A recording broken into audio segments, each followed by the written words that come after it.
Today we're checking out of one brand trip and heading to another. I actually wanted to extend South Korea and fully explore it to its limits, but we had to leave and go straight to another brand trip across the world. So that's what we're doing today. I thought I would bring you guys along on the travel. I waited about an hour for check-in to open in the line, and then when I finally got to the front, she was like, "Oh, what's your visa for Canada?" And I said, "Oh no, I'm not staying in Canada, I'm just transiting." And she was like, "No, you still need a visa. Like, I can't let you check in without it." She was like, "Oh, you can go try and apply for one, but sometimes they can take 3 days." I went into full panic mode and was looking up other flights that I could hop on today, and I was like, "Fuck it, we'll just apply for one anyway and hope it comes through." And it came through within like 2 minutes, thank God. And shock horror, guess who had to pay overweight baggage? Me, because I have a severe overpacking problem. Thank God she waived one of the suitcases, so I just had to pay for one. I of course found burrito tacos, because one thing about me is I'm gonna find them literally anywhere I go.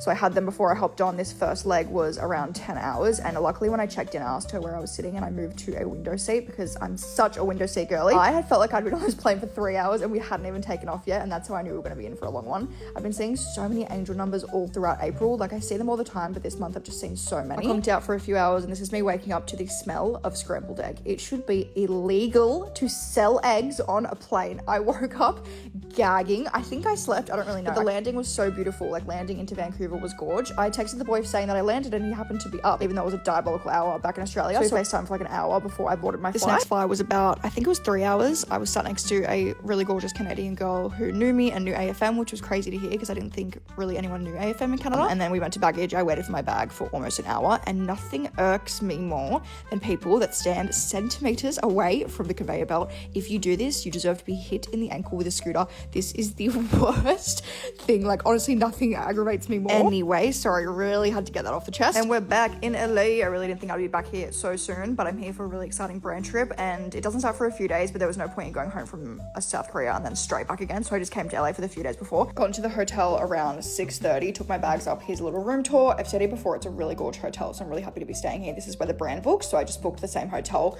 for the few days before just to make it easy and I don't have to move hotels. I unpacked my stuff because I know it would just make me feel so much better to have all of the stuff out of my suitcase. I then had a shower, which was such a nice shower after like an almost 20-hour travel day. I hopped out and did a little bit of skincare. I wasn't wearing makeup, but I really just wanted to wash my face.